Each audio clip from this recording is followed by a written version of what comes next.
ഉപ്പമാരെ, ഉമ്മമാരെ, മക്കളെ പാടിപ്പഠിപ്പിക്കേണ്ടത് മുത്തുനബി സല്ലല്ലാഹു അലൈഹി വസല്ലമ തങ്ങളെ പറ്റിയും അവിടുത്തെ കുടുംബത്തെ പറ്റിയുമാണ്.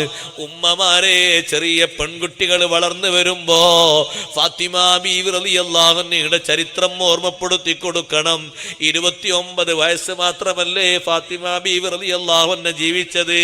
അത്രയും കൊല്ലക്കാലത്തെ ജീവിതം ചരിത്ര താളുകളിൽ രേഖപ്പെടുത്തി കിടക്കുന്നുണ്ട്.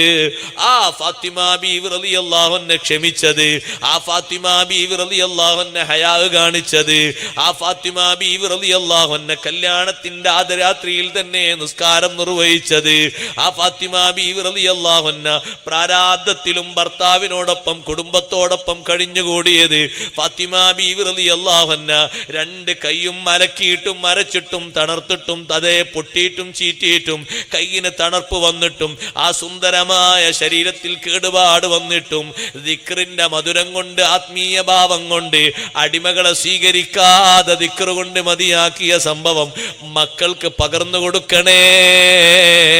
ഫാത്തിമ ബീവി റളിയല്ലാഹു അൻഹയാണ് സ്വർഗത്തിലെ നേതൃസ്ഥാനത്തിരിക്കുന്നത്. സയ്യിദത്തു നിസാഇ അഹ്ലിൽ ജന്ന, സ്വർഗീയസ്ഥരായ വനിതകളുടെ നേതാവാണ് മോളെ.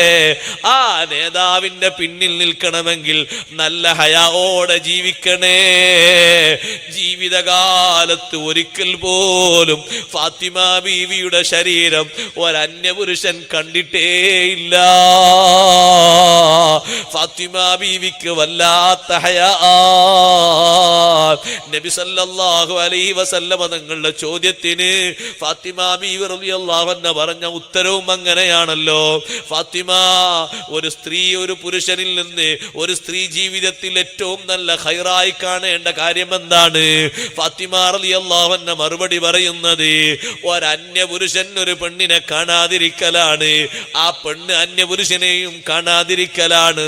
ഈ മറുപടി അങ്ങ് പറഞ്ഞപ്പോ മാറിലേക്ക് അണച്ചുകൂട്ടി പിടിച്ചിട്ട് നബിതങ്ങൾ പറഞ്ഞില്ലേ, ബഅ്ലുഹാ മിൻ ബഅ്ലിൻ, ഇത് ചിലതിൽ നിന്ന് വന്ന ചിലത് തന്നെയാണ്. ഫാത്തിമത്തു ബളഅത്തും മിന്നീ ഫമൻ അഗ്ളബഹാ ഫഖദ് അഗ്ളബനീ.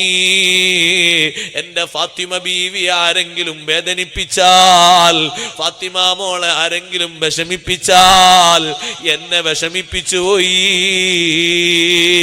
ആ ഫാത്തിമ ബീവി റളിയല്ലാഹു അൻഹയുടെ ചരിത്രം പകർന്നു കൊടുക്കണം.